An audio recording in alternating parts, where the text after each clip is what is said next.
Alors,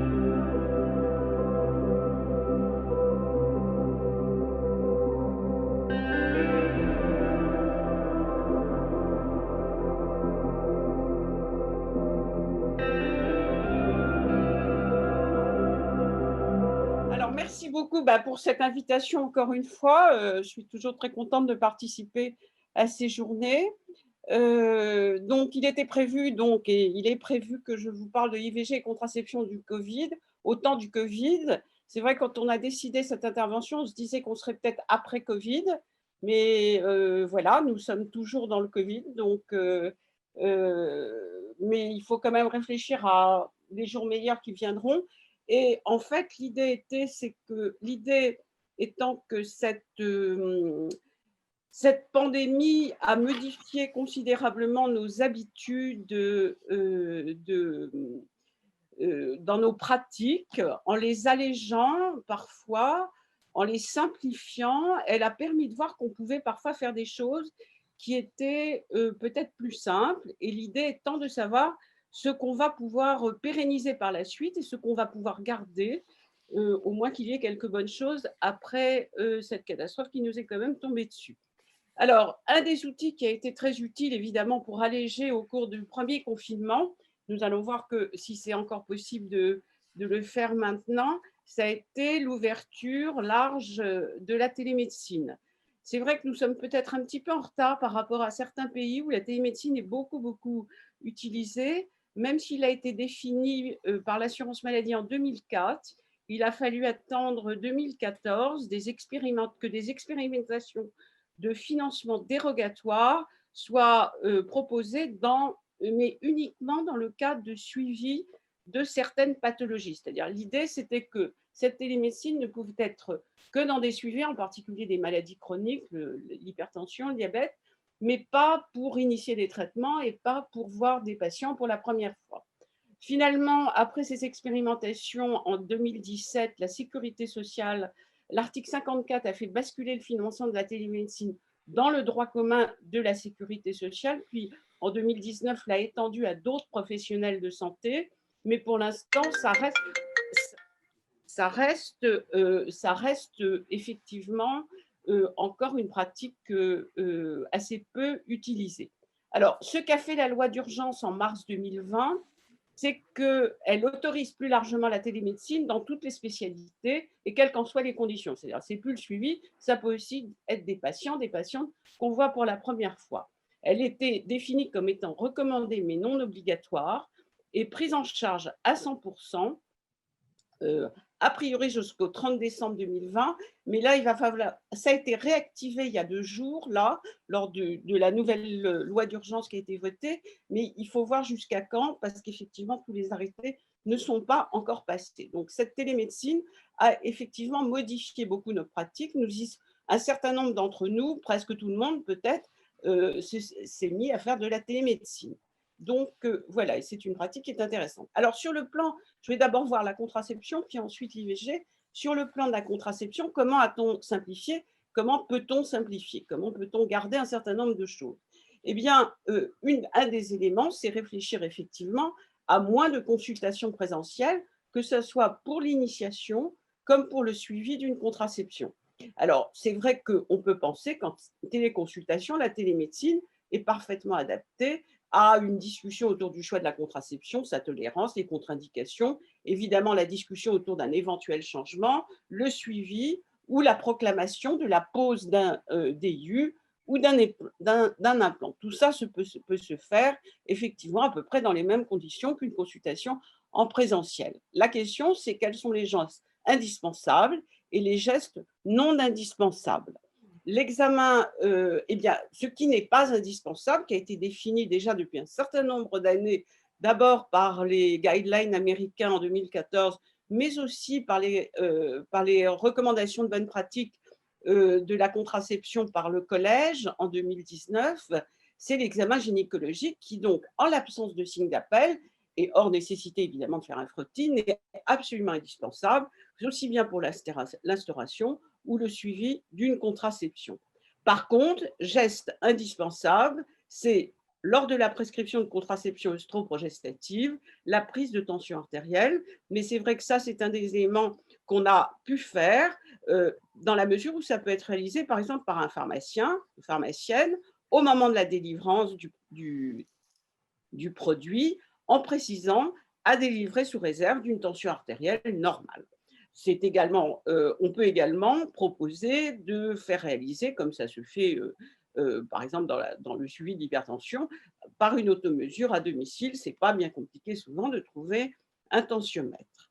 Donc, sur le plan contraceptif, je pense qu'il va nous rester quelque chose, en tout cas, de cette pratique que nous avons eue pendant le premier confinement et là, qui recommence au cours du deuxième confinement, moins de consultations présentielles. Et ce qu'on peut espérer finalement, c'est que ça permette une meilleure observance ou, comme on dit maintenant, une meilleure persistance en évitant les ruptures et les arrêts de contraception sous prétexte qu'il n'y a plus de produits. Voilà. Alors maintenant, deuxième élément qui a été, alors là, évidemment, qui a changé beaucoup de choses, c'est simplifier l'accès à l'IVG, surtout l'IVG médicamenteuse, mais je vais vous dire quand même un mot sur l'IVG instrumentale. Je voudrais quand même rappeler qu'en mars 2020, au début de la pandémie, l'OMS a déclaré que l'avortement est à considérer comme un soin essentiel, urgent en période de pandémie. Il reste, je voudrais le rappeler, une urgence hors pandémie, impliquant une prise en charge dans des délais acceptables, ce qui n'est pour le moment dans notre pays pas toujours le cas. Alors, cette déclaration de l'OMS a été plus ou moins suivie des faits en fonction des pays, avec des pays dont on sait qu'ils sont plutôt défavorables à l'IVG et où finalement c'est une activité qui s'est arrêtée et qui s'arrête, car considérée comme un soin non urgent. Ça ne s'est pas totalement arrêté dans certains autres pays, mais l'accès n'en a pas été facilité. C'est le cas d'Italie et d'Espagne. Par contre, bonne chose, ce qui s'est passé en Italie, c'est que finalement, grâce, si on peut dire, à cette épidémie, l'Italie a fini par obtenir que l'IVG médicamenteuse soit possible hors hospitalisation, puisque jusqu'à présent, les Italiennes étaient obligées de rester plusieurs heures hospitalisées, quel que soit le terme de la grossesse, étaient obligées de rester hospitalisées, voire parfois jusqu'à l'expulsion. Et enfin, il y a des pays qui ont véritablement facilité l'accessibilité, et c'est le cas de la France, et c'est le cas aussi, par exemple, de la Grande-Bretagne. Je vais vous en donner un exemple. Voilà, mais en tout cas, manifestement, les pouvoirs publics ont souhaité faciliter l'accessibilité. Alors, un mot sur l'IVG instrumentale, dont on ne parle pas toujours suffisamment, moi je pense. L'IVG instrumentale sous anesthésie locale jusqu'à 14 semaines est possible et un certain nombre d'équipes dans les CIVG, dans les centres d'IVG, ont pratiqué pendant le premier confinement, parfois poursuivi ensuite et j'espère redémarrer au cours de ce deuxième confinement, ce qu'on a appelé le one-shot. Le one-shot, ça veut dire une femme qui vient et qui vient une seule fois, à condition bien sûr qu'elle soit prête et qu'elle ne souhaite pas de temps de réflexion supplémentaire. Tout est fait en une seule fois, l'écho, le groupe si ça n'a pas été fait précédemment, la préparation cervicale qui, une heure avant, est suffisante pour la dilatation, une heure ou une heure et demie avant. Ça peut se faire pendant l'admission, par exemple, ou le temps d'installer les choses. Et en fait, elle repart et elle vient une seule fois au lieu de 2, 3, 4 fois parfois. Et donc, une réelle accessibilité et une réelle facilitation, en tout cas pour les femmes. Mais la petite difficulté, c'est qu'il y a de moins en moins d'équipes qui font des IVG sous le cal. C'était extrêmement fréquent avant, surtout dans les années 80, mais ça l'est de moins en moins. C'est une technique qui est abandonnée et c'est vraiment dommage. Il faut absolument la réactiver, puisque parmi les 30% des IVG qui sont instrumentales, seulement 21% sont faites sous anesthésie locale. Alors c'est vrai qu'il y a des conditions indispensables pour pouvoir faire ce one-shot, c'est la nécessité en fait d'une salle dédiée, ce qui est possible dans les centres d'IVG un peu autonomes, parce qu'il est évident que le bloc opératoire général ne peut pas être utilisé comme ça sans planification. Mais c'est vrai qu'on espère beaucoup augmenter, les pouvoirs publics ont effectivement mis en place des choses pour augmenter cette pratique, et je rappelle que Revo peut faire et fait des formations sur l'anesthésie locale pour les CIVG hospitaliers, mais aussi dans les centres de santé et les centres de planification familiale, où vous savez, c'est maintenant autorisé.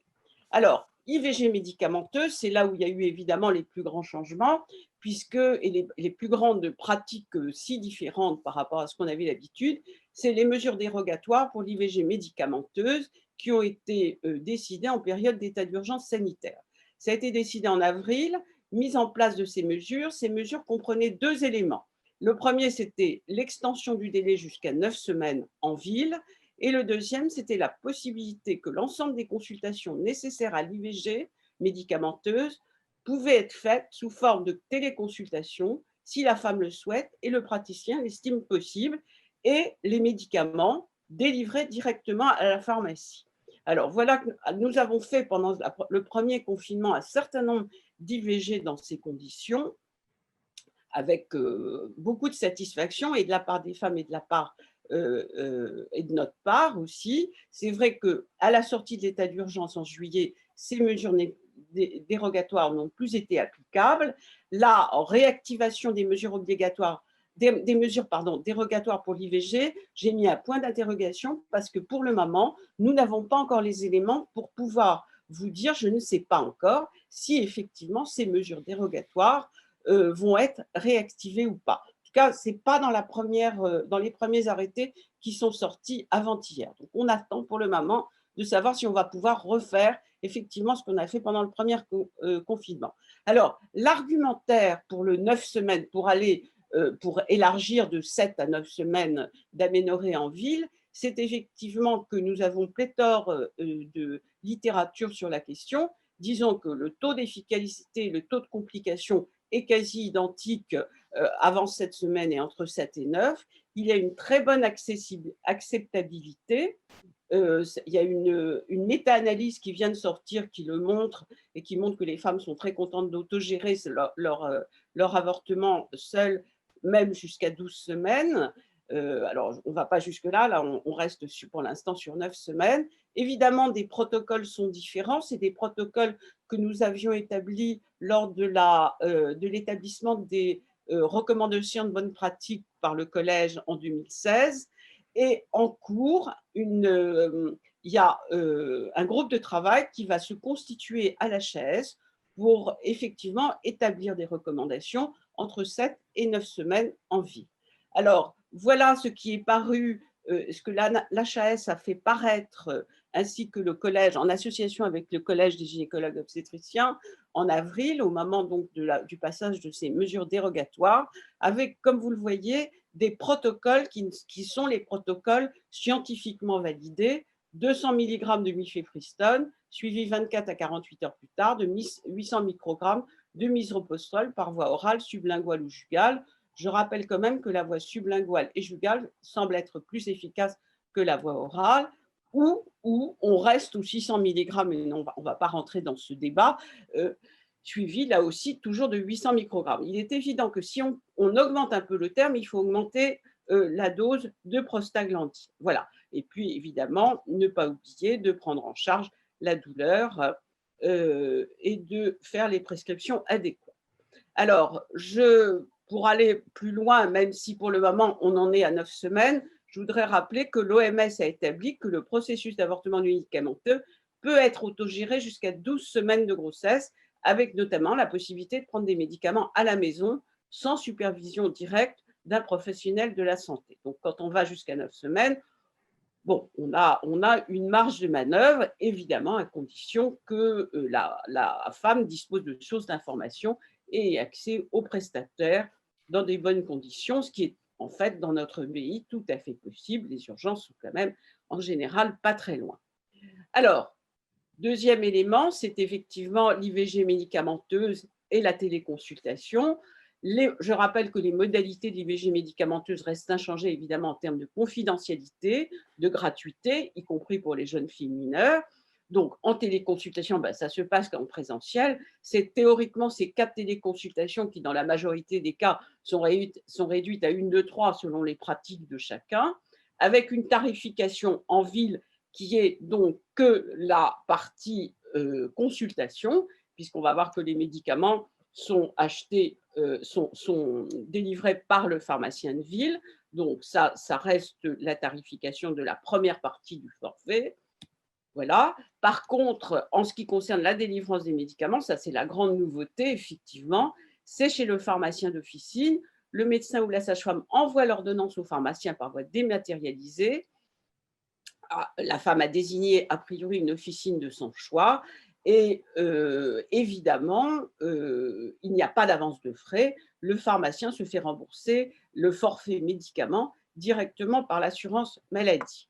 Voilà ce qui s'est fait donc pour un certain nombre, nous l'avons fait pour un certain nombre d'entre nous pendant le premier confinement.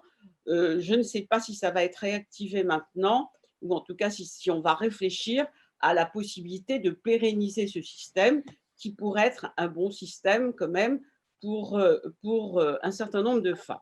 Alors, simplifier la procédure pour augmenter l'accessibilité. Alors, je vais pousser un petit peu peut-être le bouchon, ça va sembler peut-être un peu loin. Les Américains ont par exemple défini un protocole sans test, c'est-à-dire sans échographie de datation et de suivi, sans examen pelvien, sans examen biologique. Alors, quel est le rationnel pour ça? Eh bien, on peut dire qu'on peut déterminer dans la majorité des cas le terme par la date des dernières règles. Et les sociétés savantes internationales, aussi bien les anglaises, les américaines et celles du collège, ont établi que l'échographie n'est pas obligatoire avant la réalisation de l'IVG. Évidemment, dans certaines conditions, il ne s'agit pas de faire n'importe quoi, il ne s'agit pas, effectivement, l'inquiétude étant le terme, mais au fond, étant est-ce qu'on est véritablement à une semaine près, surtout si on élargit comme ça à 9 semaines, et on a vu que c'était possible de l'élargir un peu plus, mais surtout en faisant attention à le risque de passer à côté d'une grossesse extra-utérine, qui est toujours l'inquiétude. Mais évidemment, il faut informer la femme des signes cliniques devant faire consulter en urgence. Alors, la partie pas d'échographie de suivi, beaucoup d'entre nous, ça, on a l'habitude de le faire, soit parce qu'on fait des bêta-HCG plasmatiques et on voit la décroissance des HCG plasmatiques, soit parce qu'on peut proposer un test urinaire semi-quantitatif qui était disponible pendant le premier confinement. Donc voilà, ça c'est évidemment au maximum le protocole sans test. Après, on va voir qu'on peut établir peut-être des choses un petit peu différemment. Alors, un autre élément aussi qui a été discuté et qui a été fait au cours de ce premier confinement, c'est pas d'examen biologique, c'est-à-dire ni groupe sanguin ni entité.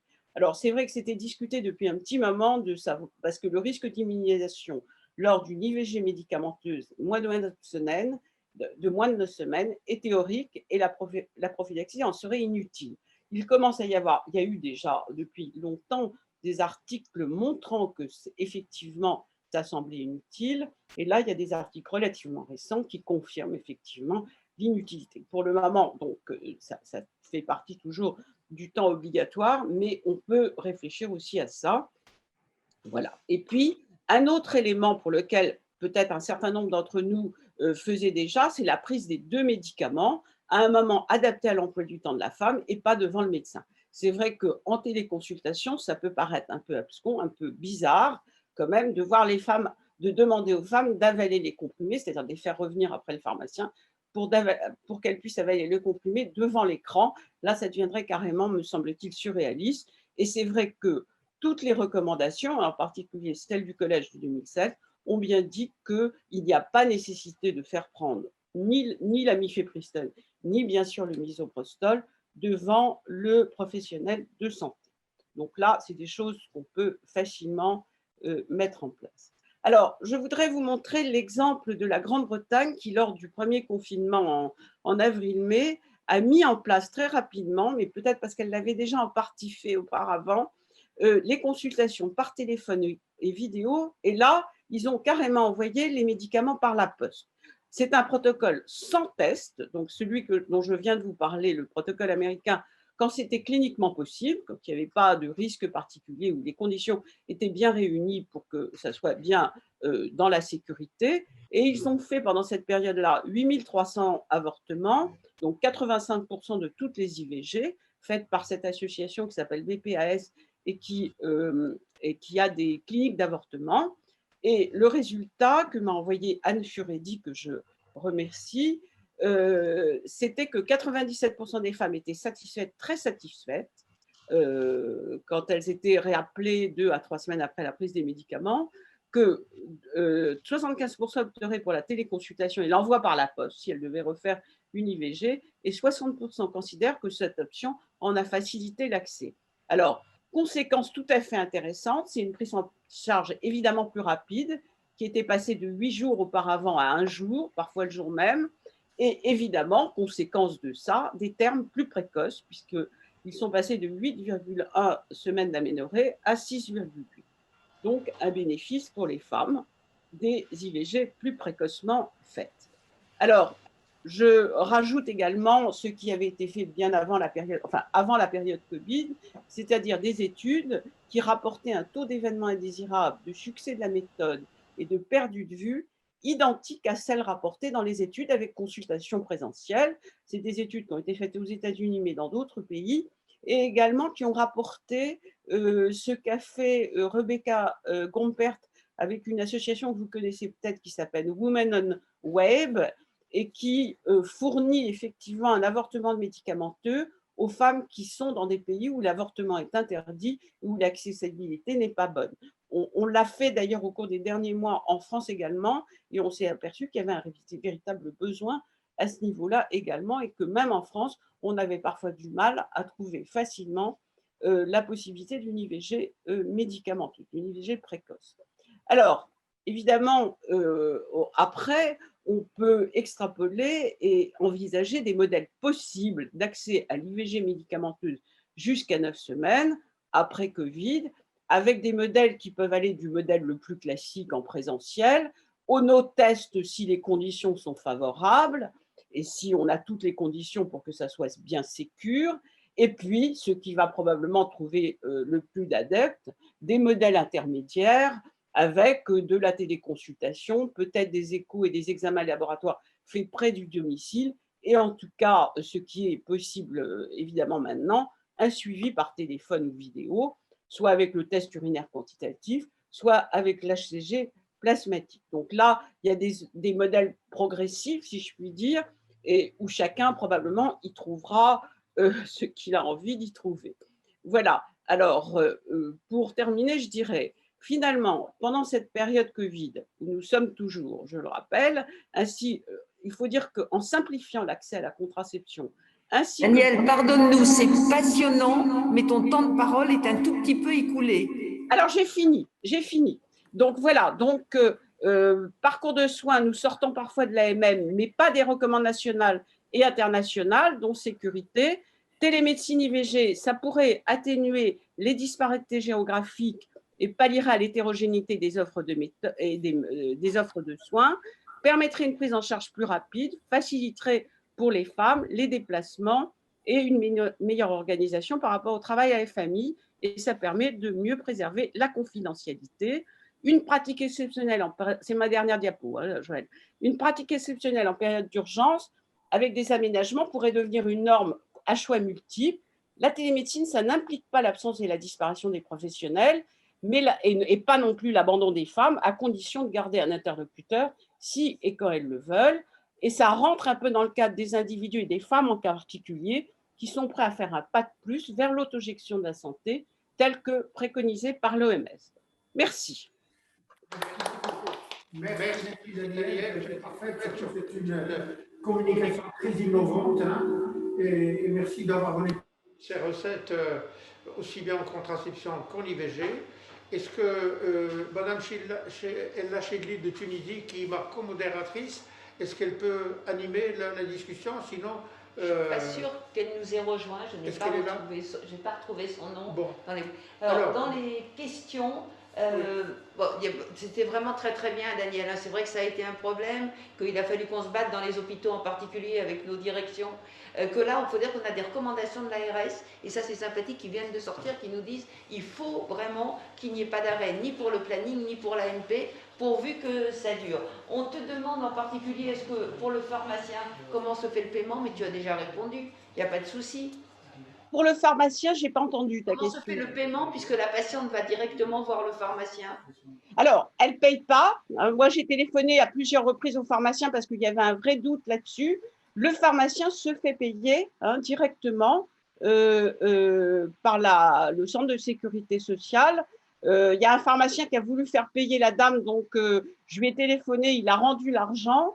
Donc, l'IVG est remboursé à 100% dans notre pays et il n'y a pas d'avance de frais, c'est très clair. Alors, au début, les pharmaciens ont eu un peu de mal, bien sûr, mais bon, je pense qu'ils vont s'y mettre. Notre question là maintenant, c'est de savoir si ça va être pérennisé ou pas. Je le dis, je le redis, pour le moment, on n'a pas les éléments, on n'a pas l'arrêté. Ça s'est arrêté le 10 juillet. Donc, je ne peux pas dire si on peut le faire ou pas maintenant, mais on vous informera rapidement des possibilités. J'aurais une question, si c'est possible. Est-ce qu'il y a eu une baisse d'activité en termes d'IVG en France? Est-ce qu'on sait que si pendant le confinement, il y a eu des patientes qui n'ont pas pu avoir accès et si on a une diminution du nombre? Alors, je pense qu'on n'a pas encore les éléments, on les aura beaucoup plus tard, comme beaucoup de choses en période Covid, on n'aura pas, c'est des chiffres qu'on n'aura pas. On a essayé de pallier, ça a été très hétérogène. Il y a des équipes qui ont trouvé qu'il y avait moins d'IVG, très probablement les femmes avaient peur de venir, et il y a des équipes qui ont eu plus d'IVG, et il y a des équipes où finalement le chiffre est resté stable. Je pense qu'on arrivera à un chiffre à peu près identique à l'année dernière, mais on n'a pas de chiffre là, on ne peut pas dire encore ça. Daniel, on nous fait remarquer que le tarif pour le médecin inclut normalement la délivrance des médicaments. Donc, qu'est-ce qui va se passer? Il y aura une diminution du tarif du médecin? Non, parce que si tu veux, le forfait comprend deux choses. Le forfait comprend la consultation, 100 €, en gros, enfin les consultations, 100 €, et d'un autre côté, le forfait médicaments. Alors, bon, ne rêvons pas trop quand même. Sur le 9 semaines, je pense qu'il n'y a pas de problème. Assez rapidement, les recommandations de l'HAS vont aller dans ce sens. C'est vraiment tout à fait validé sur le plan des études. Sur l'histoire des médicaments en pharmacie, c'est assez compliqué. Et la Direction générale de la santé nous a dit qu'ils travaillaient sur cette question, mais je ne suis pas totalement persuadée que ça soit opérationnel très rapidement.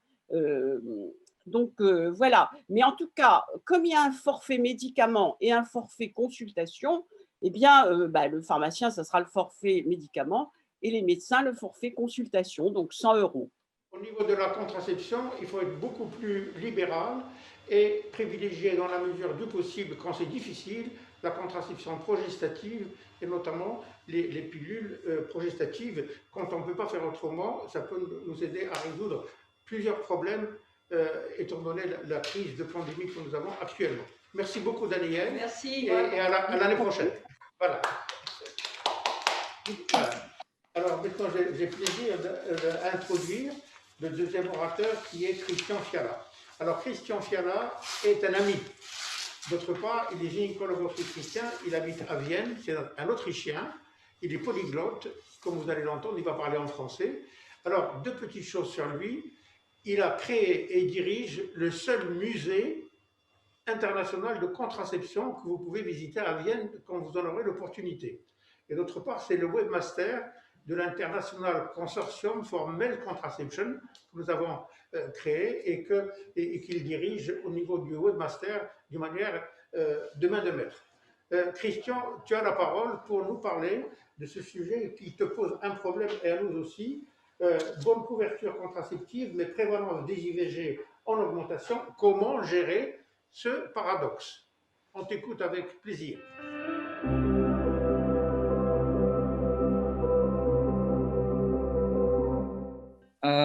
Juste un mot concernant l'activité sexuelle pendant le confinement. Il y avait une étude au printemps en Autriche qui a démontré que l'activité sexuelle en Autriche et en Allemagne au moins a baissé pendant le confinement pour plusieurs raisons. Et nous, on a vu une baisse des IVG de 20% à peu près pendant le confinement. Alors, ça reste à vérifier et à comparer avec d'autres pays. de toute façon, c'est intéressant et on verra le taux de naissance à la fin de l'année. Mais concernant mon sujet, c'est quelque chose qui me fascine et j'en suis sûr que vous avez fait aussi la même observation, qu'on a une très bonne couverture contraceptive et surtout on a des méthodes contraceptives hautement efficaces comme jamais dans l'humanité, mais quand même on a une prévalence d'IVG qui est assez haut, stable ou même en augmentation. Alors, c'est ce que j'appelle le paradoxe contraceptif et je voudrais partager avec vous quelques observations, quelques considérations et discuter un peu les solutions, les démarches à prendre pour justement augmenter la couverture contraceptive. Je prends surtout les statistiques de la France, les chiffres de la France, parce que la France, c'est un des pays avec une statistique très fiable. Ce n'est pas le cas, par exemple, en Allemagne ou en Suisse, où les statistiques de l'IVG sont très incomplètes. On ne peut pas se baser dessus. Alors, ce qu'on voit, c'est surtout jusqu'à l'année 2000, il y avait une augmentation de la prévalence contraceptive et en parallèle une baisse de nombre d'IVG. Et depuis l'année 2000, il y a quelque chose qui s'est passé. Évidemment, depuis, la prévalence contraceptive est restée stable ou a diminué même. Et le nombre d'IVG, pareil, n'a plus continué de diminuer. Et je voudrais discuter un peu ces données. Mais juste pour rappeler la réalité biologique, c'est évidemment pas nécessaire dans ce congrès, mais avec les patientes, c'est souvent nécessaire de rappeler qu'un rapport sexuel, ça mène surtout à une grossesse. Et c'est pas toujours dans la tête, surtout des jeunes. Ils sont vraiment dissociés l'activité sexuelle et la fertilité. Et il faut rappeler surtout aux patientes, la grande différence de la vie aujourd'hui avec ce que c'était naturel pendant toute la vie de l'humanité et ce que c'est naturel encore dans les pays qui n'ont pas accès à une contraception efficace. La nature a prévu entre 12 et 15 grossesses en moyenne dans les 35 ans de la vie fertile d'une femme et 7 à 8 enfants et les femmes allaitaient 2 ans. Alors, les femmes sous ces conditions-là avaient très peu de temps pour des ovulations, pour des règles, et c'était 160 à peu près dans la vie d'une femme. Tout ça, ça a basculé, ça a changé fondamentalement, comme nous le savons. Aujourd'hui, les femmes ont 1 à 2 grossesses et très peu d'allaitement, et ça laisse beaucoup de temps pour des ovulations ou pour des règles. Et donc, une contraception efficace est nécessaire pour les 30 ans, plus que 30 ans de la vie fertile d'une femme. Ici, vous voyez ça en graphique. Avant la pilule, la vie fertile d'une femme, c'était une succession de grossesses et de l'allaitement interrompues avec très petites, des phases courtes des règles.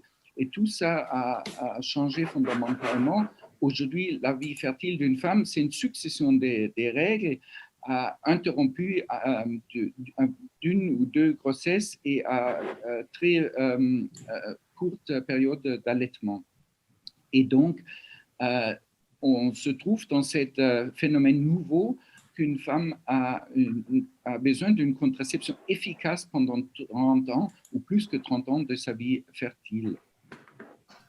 Et on a réalisé avec les contraceptifs efficaces cette rêve de l'humanité. Vous voyez cette citation de Sigmund Freud, il y a plus que 100 ans, il a rêvé vraiment de séparer la fertilité et la sexualité, et ça, on a réussi, mais on se trouve avec d'autres problèmes ensuite.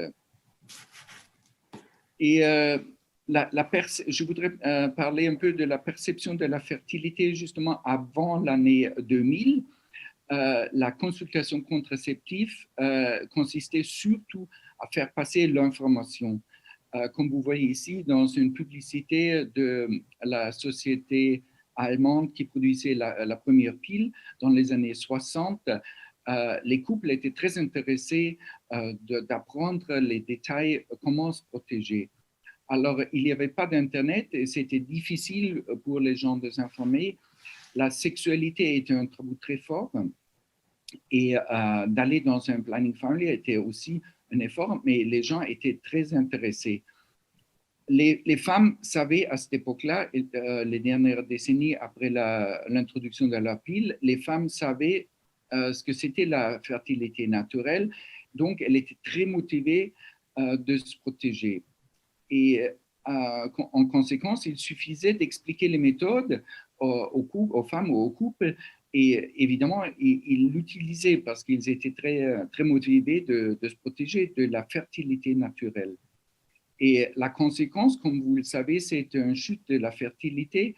Et donc, depuis les années 60, 70, 80, on a un nombre d'enfants plutôt désirés. C'est ce que je vous ai montré déjà. On voyait après l'introduction de la pilule, les premières décennies, on voyait une augmentation de la prévalence contraceptive et avec une chute en parallèle de nombre d'IVG dans la vie d'une femme. Mais la contraception était plus efficace qu'on peut croire si on regarde seulement le nombre d'IVG, parce que la proportion des grossesses non prévues a diminué beaucoup plus, mais comme Nathalie Bages et son équipe a pu démontrer, le recours à l'IVG a augmenté. Donc, l'acceptation des grossesses non désirées a diminué aussi.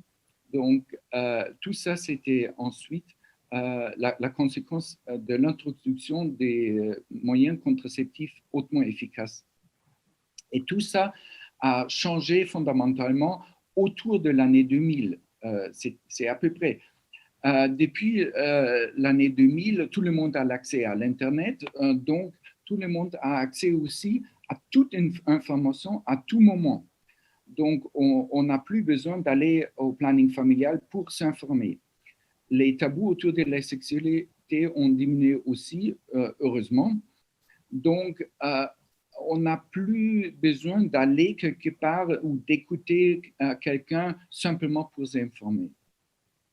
La question, ce qui se pose ensuite, c'est est-ce que nous avons réussi? Est-ce que nous avons mis en réalité la vision de Freud, qu'on a pu séparer l'activité sexuelle et la fertilité? Est-ce que c'est la fin de la contraception, de la consultation contraceptive? Et c'est évident que ce n'est pas le cas, mais parce qu'il y a un nouveau défi qui apparaissait. Et c'est justement ce paradoxe contraceptif.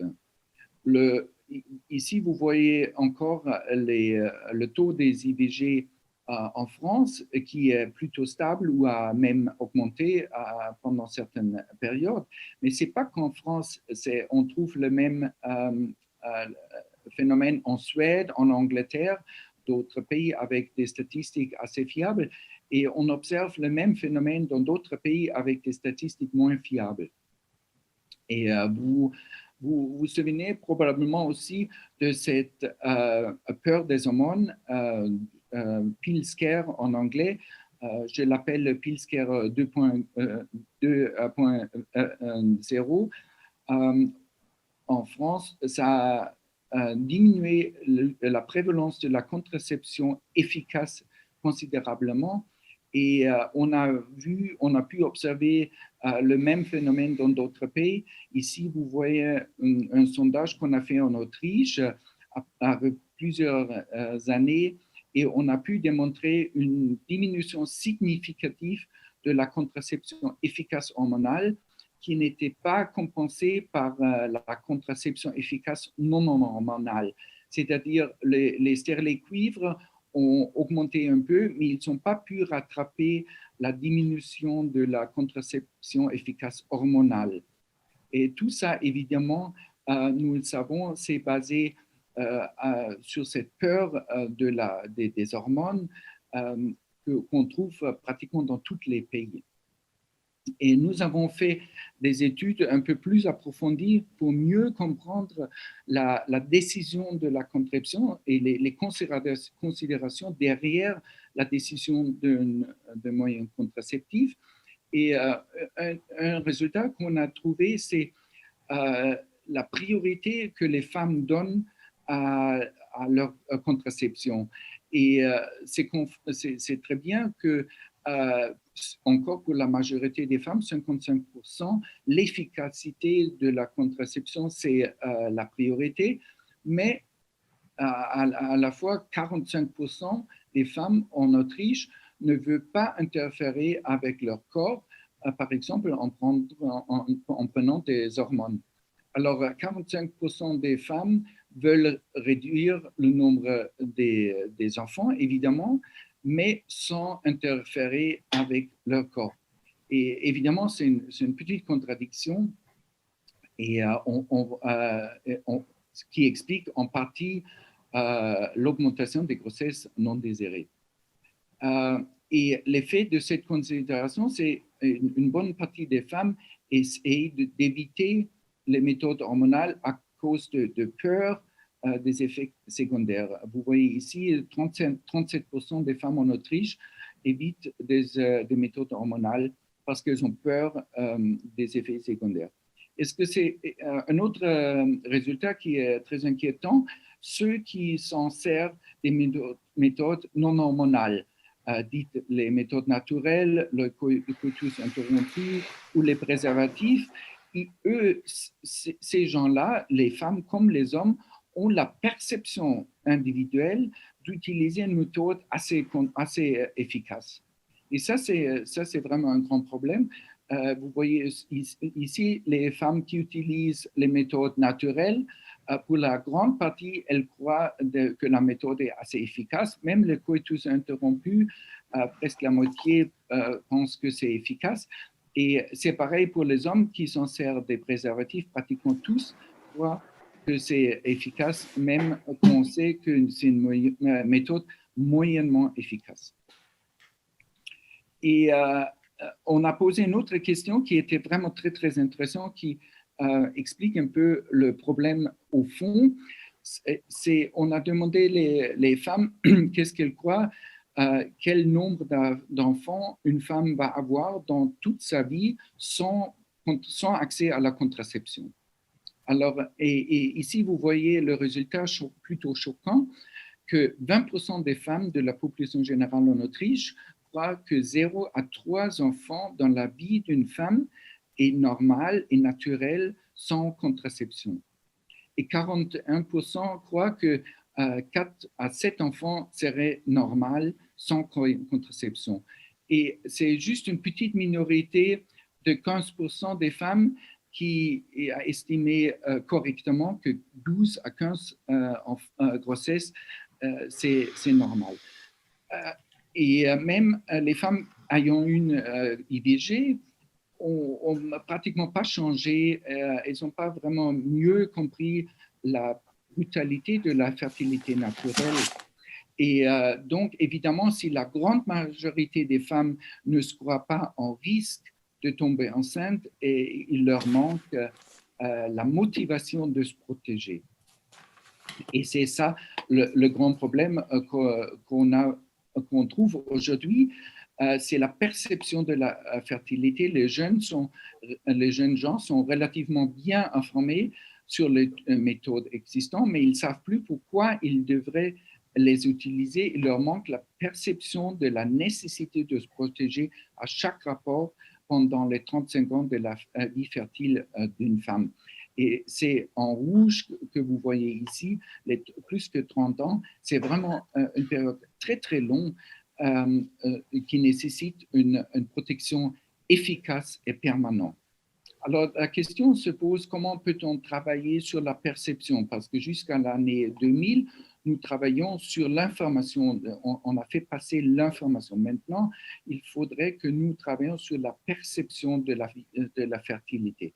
Et la question se pose, comment faire passer le message aux femmes qu'elles ont le choix, elles doivent se décider, soit elles contrôlent leur fertilité, soit leur fertilité contrôle leur vie. Et il y a pas de sortie de ce choix.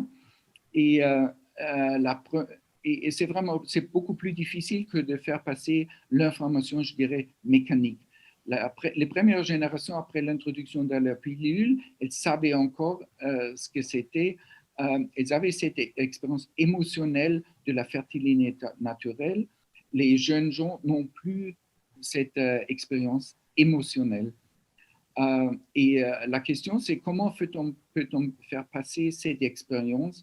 Et je crois que c'est à nous, les adultes, de faire passer, d'introduire des moyens pédagogiques, de faire passer cette expérience au niveau émotionnel. Alors, en cours, et j'arrive à la fin, jusqu'à l'année 2000, on devrait expliquer comment utiliser la contraception. Les femmes savaient pourquoi elles en avaient besoin. Et ça a changé. Depuis l'année 2000, nous devrions expliquer pourquoi les gens, les femmes comme hommes, devraient utiliser une méthode efficace pour chaque rapport. Parce que comment l'utiliser, les jeunes trouvent sur leur smartphone. Alors, la consultation contraceptive a changé. Il y a vraiment un changement fondamental de comment, pourquoi. Et c'est exactement ce que nous essayons de faire dans le musée contraceptif avec un parcours historique. On commence dans le passé, on arrive dans nos jours avec les moyens les plus récents et on fait passer l'expérience des gens dans le passé de cette lutte fondamentale contre la fertilité naturelle. Et nous avons vu avant le confinement, bien entendu, entre 20 et 30 groupes scolaires tous les mois pour faire passer cette expérience. Et ça, c'est juste un modèle que je propose justement pour changer la consultation de la contraception et pour augmenter la prévalence des moyens contraceptifs efficaces. Je vous remercie pour votre attention et je reste ouvert à des questions. Merci beaucoup. Merci beaucoup, Christian. C'est une question très difficile. Hein. Je ne pense pas que ce matin, nous aurons la réponse. Comment expliquer le paradoxe entre une très bonne contraception, la prévalence, je veux dire, et puis le nombre d'IVG. Ce que je peux vous donner comme information nouvelle, c'est que pour la France, les dernières statistiques montrent effectivement une augmentation pour la deuxième année consécutive du nombre des IVG depuis l'an 2010. Nous sommes en augmentation, aussi bien en France métropolitaine et encore plus dans les Drômes. C'est un paradoxe. Merci de nous avoir donné quelques pistes. Est-ce que s'il y a des questions... Moi, j'ai une question. Il n'y a pas de questions dans la salle. Moi, j'ai une question, moi.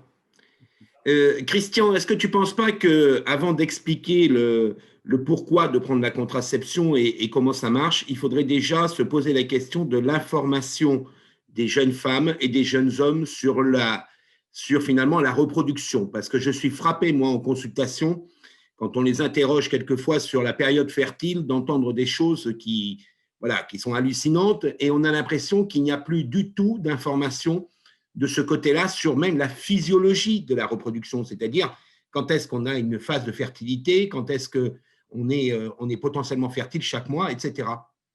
C'est sûr, il y a toujours un manque d'informations chez certains gens, mais d'une manière générale, je crois, nous avons passé la période où les professionnels de santé devraient passer l'information, je dirais, mécanique aux patients, parce que tout le monde regarde leur smartphone, ils lisent avant de venir, mais le problème, c'est de trouver une information fiable.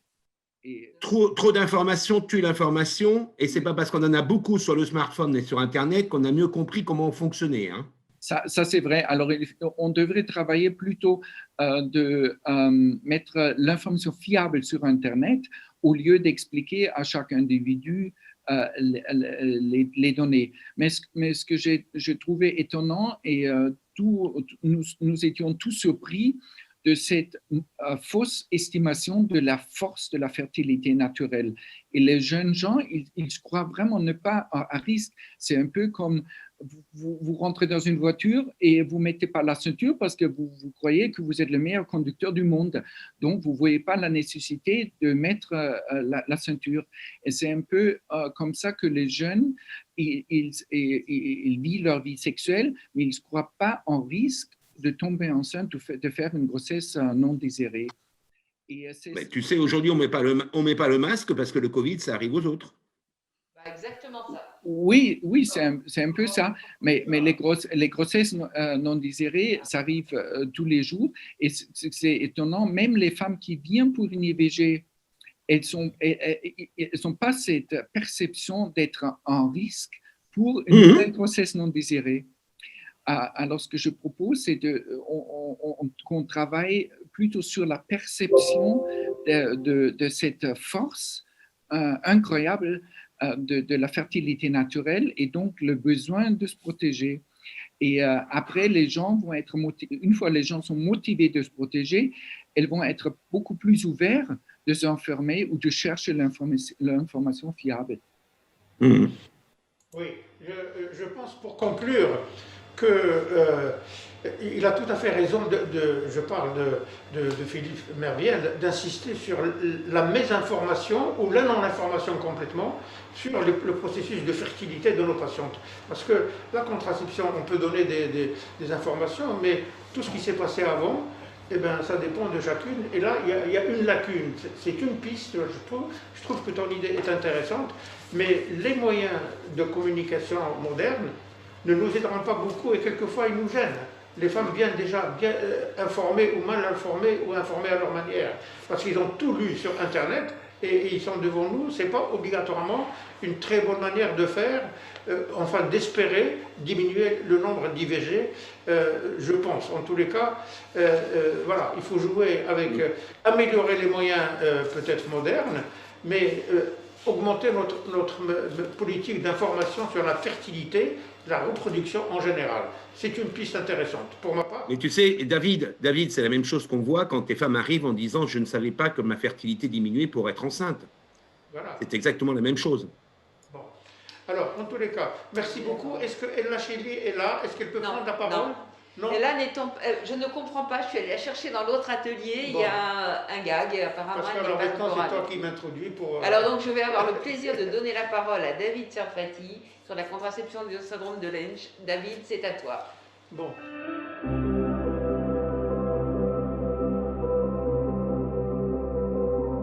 Alors, je voudrais parler donc d'un problème tout à fait technique. Hein. Le syndrome de Lynch, c'est une question technique. Et je pensais utile dans ces journées-là de faire un peu un rappel de ce syndrome et en même temps proposer une contraception parce qu'il n'y a aucune recommandation officielle, nationale ou internationale sur la contraception de ce syndrome. Et donc je vais faire quelques propositions aujourd'hui. Et donc, diapo suivante, slide please. Je rappelle que le syndrome de Lynch est une affection génétique, appelée aussi par les Anglais HNPCC, Hereditary Non-Polycystic Colorectal Cancer. L'anomalie touche des gènes, mais pas n'importe lesquels, les gènes qui contrôlent la réparation des erreurs survenant lors de la duplication de l'ADN au moment de la division cellulaire. Slide. Il s'agit d'un syndrome de prédisposition au cancer.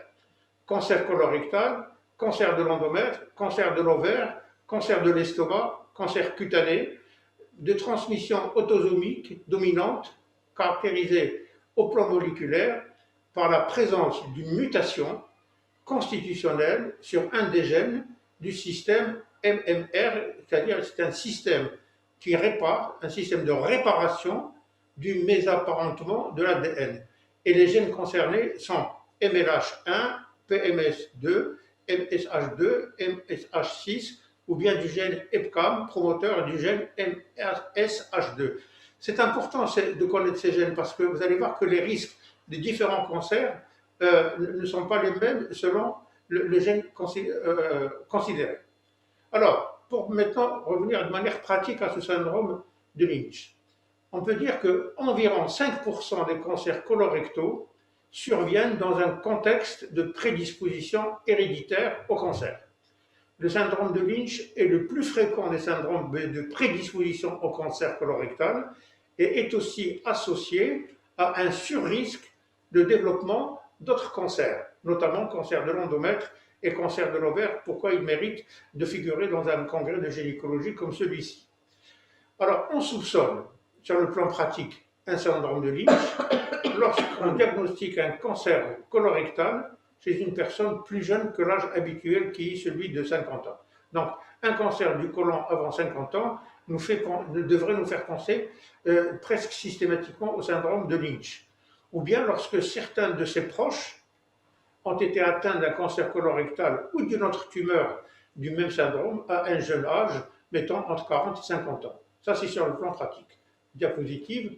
Alors, quel est le spectre tumoral de ce syndrome de Lynch, qui frappe aussi bien l'homme que la femme? Pour la femme, l'ovaire et l'endomètre, mais pour les deux, eh bien, ça atteint les voies urinaires, ça atteint le colorectal, l'intestin grêle, l'estomac, le pancréas, cutané même, et tout ceci nous impose un suivi particulier selon que chacun de ces organes est atteint ou risque d'être atteint, comme nous allons le voir dans la diapositive suivante. Ça, c'est une diapo qui explique pourquoi nous devons nous intéresser au syndrome de Lynch. Prenons le cas du cancer colorectal et voyons un peu le risque cumulatif avant l'âge de 75 ans. Vous prenez la population générale des femmes. Comme population générale, le risque de cumulatif avant 75 ans, c'est de 3,5% pour les femmes et 4,6% pour les hommes. Mais quand il y a un syndrome de Lynch, c'est 24 à 52% pour la femme et 28 à 75% pour l'homme. Prenons le cas de l'endomètre, population générale 1,5%, syndrome de Lynch entre 27 et 71%.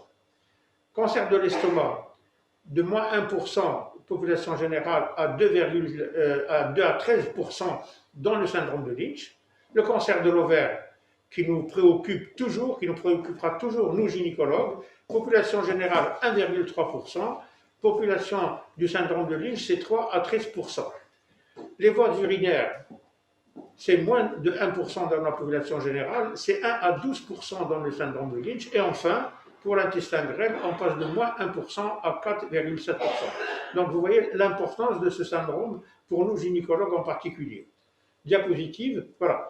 Alors, l'Institut national du cancer, l'INCa, recommande que soit réalisé à titre systématique un test tumoral à la recherche de stigmates de défaillance de ce système en cas de diagnostic d'un cancer colorectal avant l'âge de 60 ans.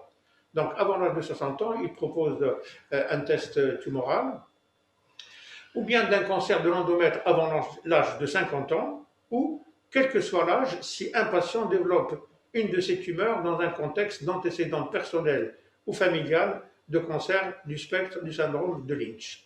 Ça, c'est les conseils de l'Institut national du cancer. Diapositive.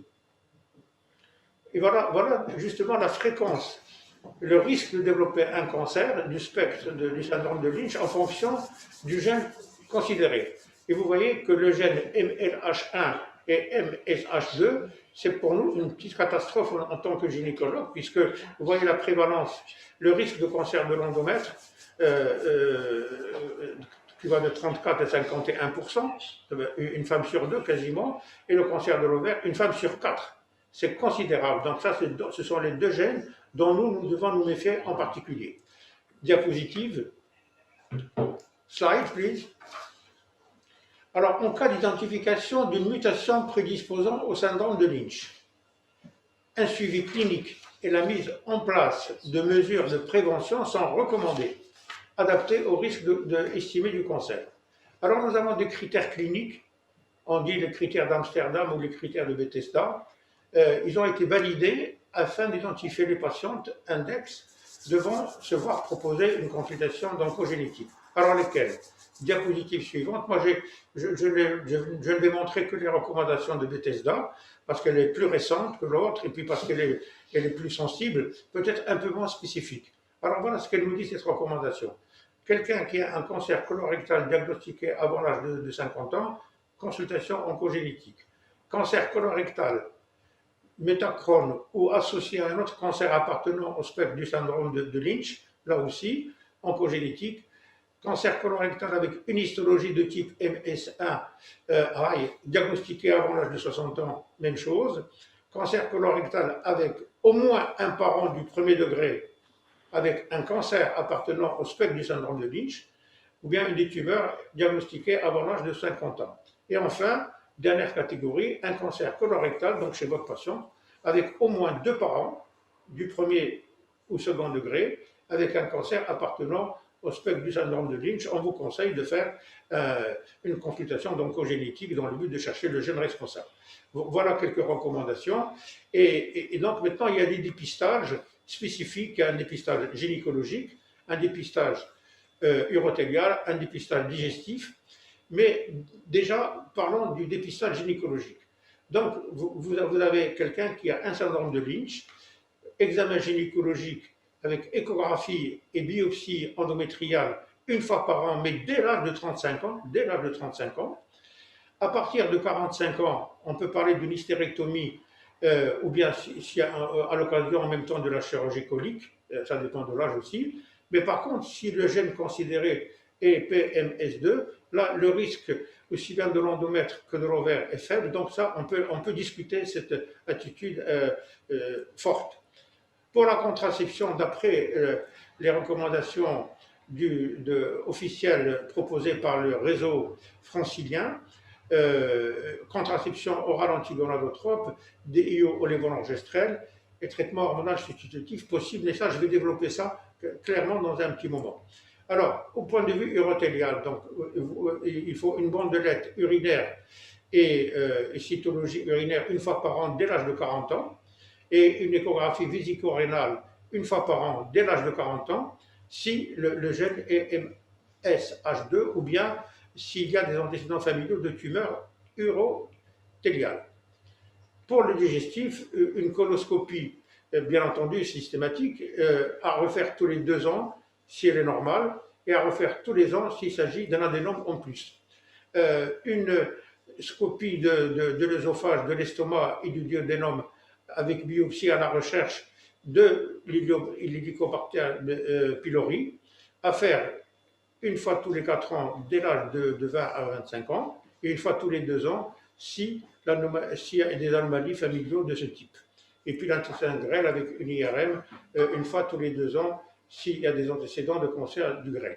Mais dans tous les cas de figure, dans tous les syndromes, il y a 3 mesures qui nous appartiennent. Il faut lutter contre les facteurs de risque. Les facteurs de risque généraux sont, il faut sevrer le tabagisme, donc pas de tabac, lutter contre l'obésité et lutter contre l'Helicobacter pylori. Ce sont les 3 mesures qui sont à notre disposition. Dépister l'anémie par une numération ferritine une fois par an, faire un dépistage cutané à la recherche de tumeurs sébacées qui peuvent être bénignes ou malignes, et donc c'est les recommandations toujours officielles du réseau francilien. Alors on passe à la diapo suivante qui nous permet. Alors voilà, maintenant nous allons parler contraception. Alors, pour parler de la contraception, quand on rappelle ce que nous savons sur la contraception et le cancer. Alors, d'abord, je dois dire qu'il n'existe aucune contre-indication spécifique à l'utilisation des contraceptions hormonales en cas du syndrome de Lynch. Ça, ce sont les recommandations du collège. Très bien, c'est un rappel. Alors, diapositive suivante. Ce que nous savons sur la pilule combinée, c'est qu'il y a une diminution claire et nette du cancer de l'ovaire de moins 50 à moins 80% qui s'expliquerait par cette ovulation incessante et qui est supprimée par la pilule. Le cancer de l'endomètre diminué de moins 50% par la pilule, ça peut s'expliquer très bien par l'atrophie de l'endomètre. Et puis le cancer colorectal qui est diminué de moins 25 à 50%. L'hypothèse est qu'il y a une modification de la synthèse et de la sécrétion des acides biliaires, réduisant leur concentration dans la bile et indirectement dans le côlon. C'est une hypothèse. L'autre hypothèse étant une action directe des œstrogènes sur les cellules épithéliales coniques. Ça, ce sont les effets bénéfiques de la pilule œstroprogestative sur les cancers que je viens de citer. Donc, on garde ça en mémoire. Et puis, d'autre part, autre chose dont il faut se garder en mémoire, c'est l'effet bénéfique du stérilet, quel qu'il soit, sur la fréquence du cancer de l'endomètre. Déjà, depuis presque 30 ans, que toutes les études sont concordantes qui nous disent que la pilule, que le stérilet diminue le risque de cancer de l'endomètre. Pas simplement le DU olévonorgestrel, parce que là, on comprend pourquoi, à cause de l'atrophie qu'il donne au niveau de l'endomètre. On comprend un peu moins le mécanisme d'action des DU au cuivre, mais c'est indiscutable. Épidémiologiquement, c'est démontré. Donc, on a l'effet bénéfique de la pilule sur certains cancers, on a l'effet bénéfique du DIU sur l'endomètre. Alors, on avance, diapositive. Donc, ce qui me permet à moi de proposer le schéma suivant. Le syndrome de Lynch et contraception, j'appellerais ça moi la contraception prévention en même temps. Alors, en premier, c'est les œstroprogestatifs, puisque le syndrome de Lynch qui nous concerne, nous, c'est l'ovaire, c'est l'endomètre et c'est le colorectal. Et bien, la pilule diminue tous ces cancers-là, donc il faut la privilégier. C'est les progestatifs oraux, antigonadotropes, ORAMM, ou bien l'implant progestatif, dans le cas où on ne peut pas donner des œstroprogestatifs, s'il y a une contre-indication. Et puis finalement, le SIU olévonorgestrel, Mirena et compagnie, chez les femmes non ovarectomisées ayant une contre-indication ou une intolérance aux œstroprogestatifs ou aux progestatifs, ou n'en souhaitant pas les prendre. Ça, c'est un schéma que je propose qui est en même temps une contraception et une prévention des cancers qui nous concernent. C'est une proposition que je voudrais que les sociétés savantes, le collège par exemple, pourraient discuter en détail. Alors, on ajoute quand même, pour terminer, puisque le syndrome de Lynch nous impose une prophylaxie qui peut concerner la contraception, c'est l'hystérectomie plus annexectomie prophylactique dès l'âge de 45 ans, à discuter en particulier en fonction du gène atteint, comme je l'ai dit tout à l'heure. Et puis, diapositive, le traitement hormonal de la ménopause, qu'il faut donc là considérer, parce que si vous faites une hystérectomie, une ovarectomie à 40 ans, il faut aider cette femme, surtout l'ovarectomie. Donc, si l'utérus est en place, pas de contre-indication au THM, mais en respectant les recommandations de la HAS. Et après une hystérectomie et ovarectomie, le THM à base d'œstrogène seul si nécessaire. La catastrophe serait un syndrome de Lynch qui a en plus un cancer du sein, bien entendu. Ça. Alors, je terminerai en disant cette vérité qu'une contraception appropriée et évolutive constitue une excellente prévention des complications du syndrome de Lynch. Voilà, je vous remercie. Merci beaucoup David. Et nous avons réussi à retrouver la Chélie. Si vous pouvez aller dans les participants, si vous pouvez nous la faire rentrer dans les orateurs. Oui, je ne vois pas. Ce ne fut pas simple. Si tu peux me modérer, tu peux me poser des questions. Je ne vois pas. Alors pour le moment, je ne vois pas de questions. Bien entendu, tes mesures préventives certaines. Ah voilà, et la Chélie, elle nous rejoint.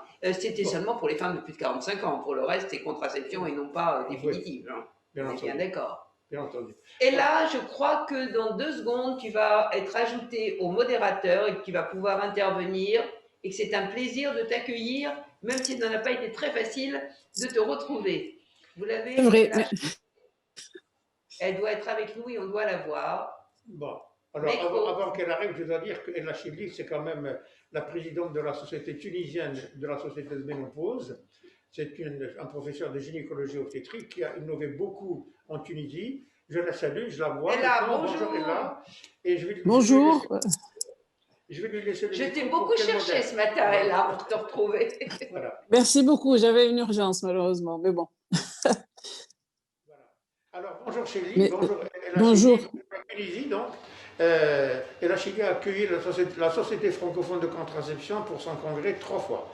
Donc, merci encore pour ça et merci pour tout ce que tu fais dans ton propre pays.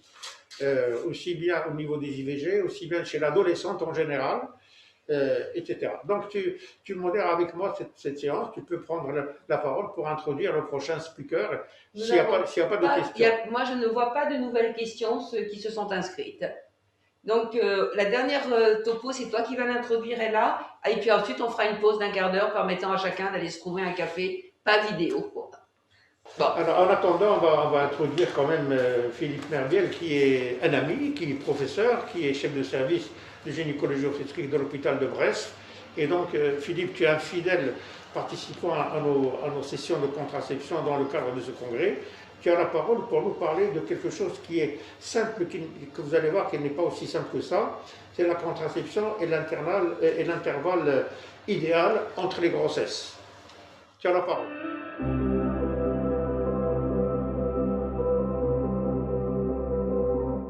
Merci David. Ben, je vois que tu es en pleine forme, ça me fait plaisir parce que le Covid ne t'a pas atteint.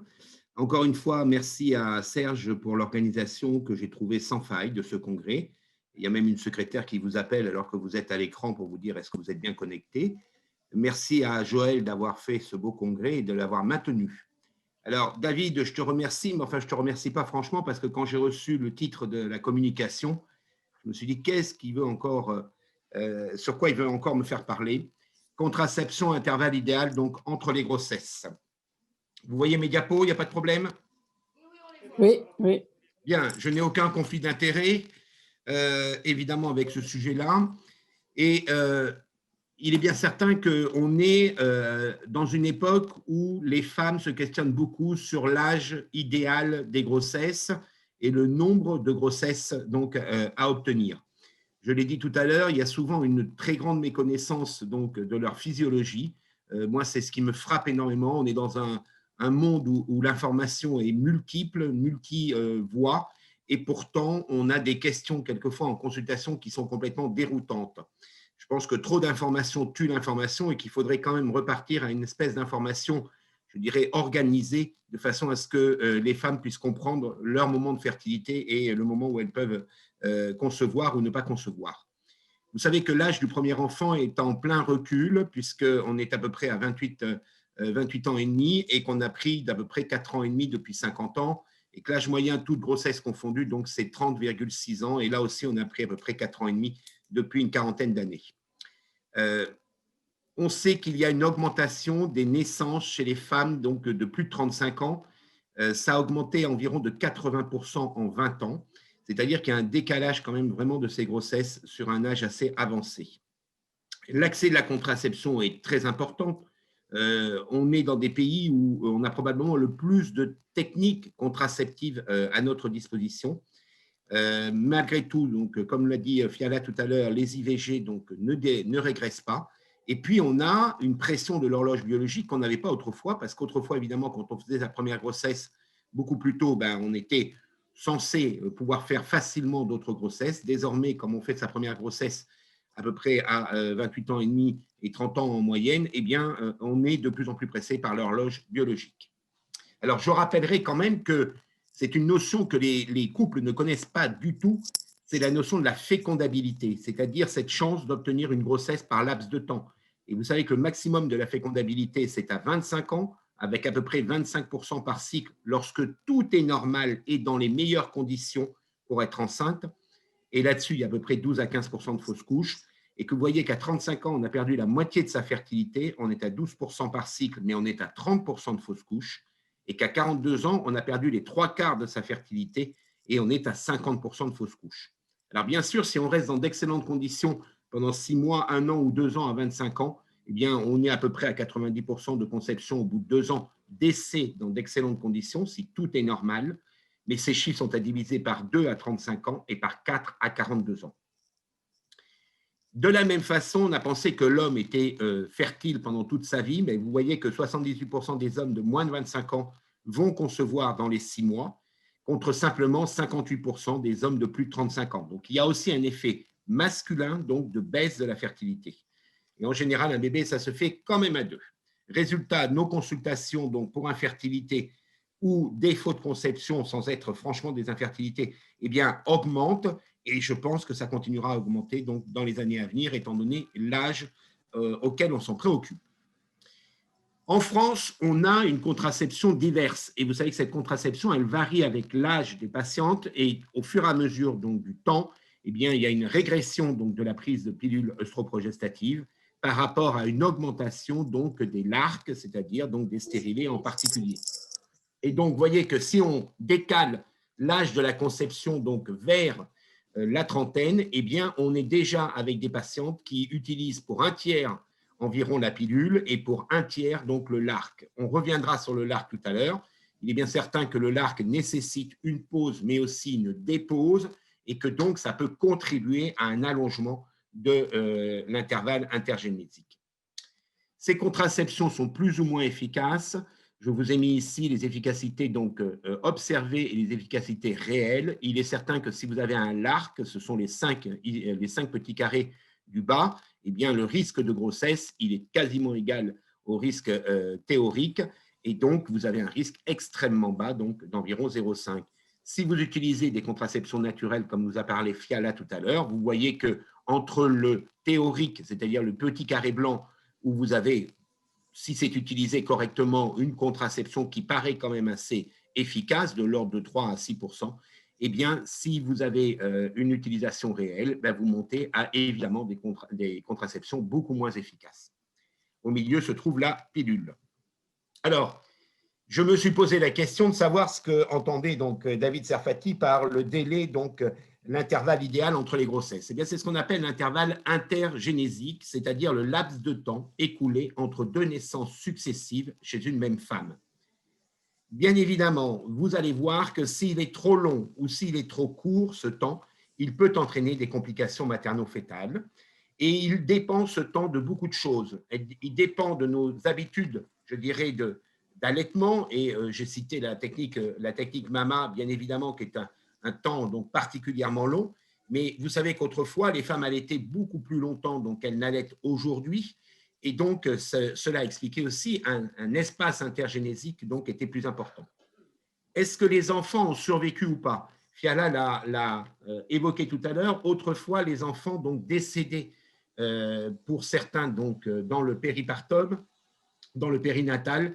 Et donc, on avait une tendance à vouloir remettre en route une grossesse rapidement. Aujourd'hui, les progrès donc, de la néonatologie ont fait que les enfants décèdent évidemment très peu, et ça, c'est tant mieux.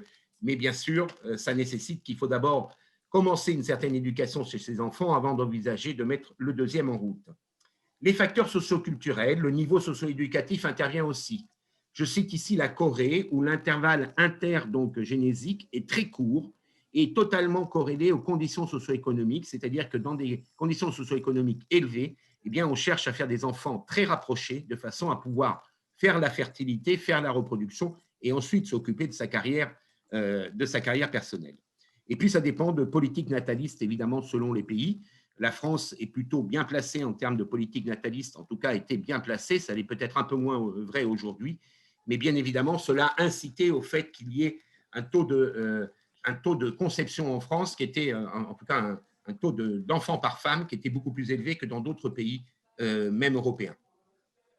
Alors, les complications maternelles. On sait que des intervalles brefs peuvent être responsables d'anémie chez la mère, c'est-à-dire qu'elle n'a pas le temps de reconstituer, je dirais, son stock en fer qu'elle a et en hémoglobine qu'elle a utilisé pendant la grossesse précédente. Et on sait que des grossesses rapprochées peuvent être responsables d'anémie assez sévère. Les intervalles brefs sont aussi responsables de phénomènes de prééclampsie plus fréquents, de rupture de la poche des os ou d'hémorragie du troisième trimestre par placenta prévia ou HRP, et une petite augmentation des décès maternels. Ça serait en relation avec une certaine malnutrition maternelle, mais enfin, on est dans un pays donc, développé, donc c'est de moins en moins vrai, mais il y a quand même toute une frange de la population qui a une nutrition donc, qui est un peu défectueuse, d'apport insuffisant d'acide folique, avec une certaine consommation donc, sur la grossesse précédente, de risque de béance cervicale, ou en tout cas de modification cervicale qui pourrait donc se perpétuer donc, au cours de la grossesse suivante si elle est trop rapprochée, de lactation déficiente, si on considère que la lactation est le moyen donc d'alimenter un jeune enfant, mais en France, on sait très bien qu'on a d'autres moyens pour pouvoir l'alimenter, de cicatrisation incomplète d'une césarienne avec des risques de rupture utérine et de troubles vasculaires endométriaux. À l'opposé, des intervalles longs supérieurs à 5 ans seraient responsables de prééclampsie, de dystocie donc, au cours du travail, expliqué par un phénomène de régression physiologique progressive, c'est-à-dire que laisser trop d'intervalles de temps entre des grossesses pourrait conduire donc à une moins bonne qualité. D'abord, le vieillissement, évidemment, de la patiente qui va jouer sur ce risque, mais également une moins bonne qualité, donc, à la fois de l'endomètre et du muscle utérin. Au niveau du fœtus, trop bref, c'est plus de retard de croissance intra-utérin, plus de prématurité, d'enfants petits pour l'âge gestationnel ou de décès avant l'âge de 5 ans. Et un intervalle trop long de retard de croissance, de prématurité et également d'enfants petits pour l'âge gestationnel. Donc, vous voyez qu'il y a quand même quelques impacts de l'intervalle intergénétique. Alors, 2 méta-analyses que je vais citer évaluent donc le moment idéal pour concevoir une deuxième grossesse par rapport à la première, entre 6 et 24 mois. Première étude, c'est l'étude de Kangataram, donc, dans Human Reprod Update en 2017, qui a étudié donc l'intervalle intergénésique, donc, suivant une fausse couche et la survenue donc, de complications au cours de la grossesse. Eh bien, on peut s'apercevoir dans cet histogramme que si on respecte au moins 6 mois, donc on diminuera le risque de récidive de fausse couche. On va donc diminuer également donc, les risques de petits pour l'âge gestationnel, mais que pour toutes les autres complications, que ce soit la prématurité, vous l'avez ici, que ce soit donc le taux de naissance à venir, les risques de mort fœtale in utero ou les risques de prééclampsie, vous voyez qu'il n'y a aucune variation particulière. Donc, respecter un délai d'au moins 6 mois par rapport à la grossesse précédente vous permet d'avoir moins de risques de fausse couche au cours de la grossesse suivante et moins de risques d'enfants de petit poids gestationnel. Deuxième méta-analyse, c'est la méta-analyse donc, de Regan, donc, association entre l'intervalle intergénésique et le risque de complications pendant la grossesse. Et bien là, la recommandation est de dire, on l'a vu tout à l'heure, au moins 6 mois, mais essayez de faire des grossesses avant 24 mois parce qu'après 24 mois, vous avez une tendance à avoir, vous voyez par exemple pour petit pour l'âge gestationnel, une diminution lorsque l'on est avant 24 mois, mais plus de 6 mois, et puis progressivement une augmentation si on dépasse donc les 24 mois. Et c'est un petit peu ce que l'on observe. Vous voyez que ce n'est pas significatif, mais c'est quand même ce que l'on observe au fur et à mesure. Ça a été représenté ici dans 3 pays, l'Australie, la Finlande, la Norvège. Vous voyez que le risque de stillbirth, c'est-à-dire de mort donc, in utero, eh bien, est augmenté donc, immédiatement donc, après une première grossesse, d'accord, et diminue donc, avec le temps. Et donc, le conseil, c'est de respecter au moins 6 mois et de faire ça, si possible, dans les 24 mois. Alors, quels sont les conseils OMS? Bien sûr, je vous ai mis en haut donc, la diminution de la fertilité et du stock folliculaire. Eh bien, la recommandation OMS, c'est de dire qu'il serait souhaitable d'attendre donc au moins 24 mois donc, après une grossesse vivante, c'est-à-dire de concevoir dans les 24 mois, mais en se rapprochant plutôt des 24 mois, et voire même 3 à 5 ans pour diminuer les risques maternels. Le seul problème, c'est que si vous avez une première grossesse à l'âge de 30 ans et que vous commencez à attendre 3 à 5 ans entre chaque grossesse suivante, vous allez rapidement vous confronter au problème de l'âge. Au moins 6 mois après une fausse couche spontanée pour éviter la récidive de ces fausses couches spontanées. Donc, pour la mère et pour l'enfant, ces conseils permettent une meilleure récupération, bien sûr, après la première grossesse, une moindre compétition donc, par rapport à l'allaitement, si vous considérez que les 2 enfants vont se disputer les mamelons, une meilleure nutrition de la femme enceinte, une meilleure attention des parents à l'éducation initiale de leurs enfants, une meilleure santé, une meilleure survie des enfants. Ça, c'est les conseils OMS, mais vous voyez qu'ils datent déjà, 2002, il n'y a pas eu d'autres conseils depuis. Alors, bien sûr, en France, on a une contraception et on sait qu'il y a l'augmentation de la contraception est directement liée à la diminution, donc évidemment, du nombre d'enfants obtenus, mais qu'il y a des variations donc également socio-économiques. Vous avez ici donc l'utilisation de cette contraception en fonction du niveau socio-économique et qu'il y a des variations en fonction du type de contraception. Je vous ai mis ici cette courbe qui est fort intéressante. En fonction de l'âge de la patiente, regardez le nombre d'enfants donc par femme que l'on peut espérer pour 100 femmes, donc vous divisez par 100 bien évidemment tous ces chiffres. Pour des femmes donc, de 20 ans, vous voyez qu'au fur et à mesure du temps, entre 1930 et 1984, il y a eu une diminution du nombre d'enfants donc moyen à l'âge de 20 ans. Et de la même façon, cette diminution donc, se reporte à tous les âges, bien évidemment, c'est-à-dire que vous avez à tous les âges, en fonction de ces décennies qui sont passées, une diminution du nombre d'enfants à avoir. Alors, Christian l'avait évoqué tout à l'heure, la crise de la pilule.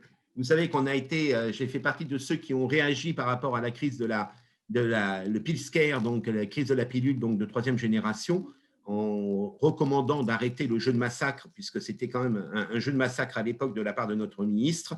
Il est bien certain que cette crise de la pilule a réorienté les femmes vers des contraceptions donc naturelles, dont on sait que l'efficacité est très douteuse, mais a réorienté aussi les femmes vers des LARC. Et encore une fois, ces LARC nécessitent une pause et une dépause et pourraient être responsables d'une espèce d'espacement donc des naissances. Deuxième chose, les IVG qui sont en augmentation de façon globale sont légèrement en baisse chez les femmes donc un peu plus jeunes, de 24 ans. Vous avez ici les statistiques que je vous ai rebrosées. Mais par contre, en hausse, vous le voyez, donc chez des femmes de plus de 24 ans. Or, comme l'âge de la première grossesse est décalé dans le temps vers la trentaine, eh bien, le recours à l'IVG et donc la naissance de ces enfants eh bien, risque d'être compromis puisque les femmes de 30 ans et plus ont plus recours aujourd'hui à l'IVG qu'elles n'avaient recours dans les années 90. À l'inverse des femmes très fertiles qui auraient moins de 25 ans et qui pourraient donner donc des grossesses plus jeunes, eh bien, dans ce cas-là, l'IVG est en baisse, mais comme elles n'ont pas ce désir de concevoir très tôt, eh bien, on se retrouve avec finalement moins d'enfants donc, par femme dans la population générale. Alors, un peu d'histoire, je fais toujours un hommage évidemment à Simone Weil parce que ça a été quand même une très grande personne donc, dans l'histoire de la santé en France, et à Lucien Neuwirth qui, vous le savez, donc, a introduit donc, la contraception donc, dans notre pays. La crise de la pilule a déclenché un certain nombre de phénomènes donc, hystériques, si je puis dire, rapportant évidemment que la pilule tuait 35 femmes par an. Je rappellerai simplement qu'une femme qui ne prend pas la pilule a un risque on va dire d'avoir un problème thromboembolique. Une femme qui prend une pilule de 2e génération a un risque de 2, donc on multiplie par 2 le risque. Une femme qui prendrait une pilule de 3e, 4e génération a un risque de 4, et une femme qui accouche a un risque de 80. Donc, il faut quand même ramener donc, à des degrés raisonnables donc, les risques thromboemboliques des pilules. De la même façon, on a voulu mettre des stérilés hormonaux donc, chez les patientes, ce qui est, comme l'a dit tout à l'heure David, donc, qui peut être très utile dans certains cas et qui quand même nous permet, aujourd'hui où on a une disparition des progestatifs par voie orale en commercialisation, enfin les macro-progestatifs, les progestatifs hors AMM qui disparaissent progressivement, ça nous permettra quand même de gérer un certain nombre de situations un peu périlleuses chez les femmes au-delà de 40 ans qui commencent à avoir des ménorrhagies. Eh bien sûr, il y a eu la même hystérie par rapport donc, aux stérilés hormonaux et en particulier au Mirena. Je vous laisse lire les choses ici. Donc, c'est difficile, et c'est difficile en plus parce que la société, l'environnement, la religion, l'information, Internet en rajoute, crée un message donc confus. Et je vous ai ici mis 3 petites observations non religieuses, parce que ça peut être dangereux actuellement. Mais quand même, la prière est peut-être un excellent contraceptif, avant ou après, non à la place évidemment de la relation sexuelle.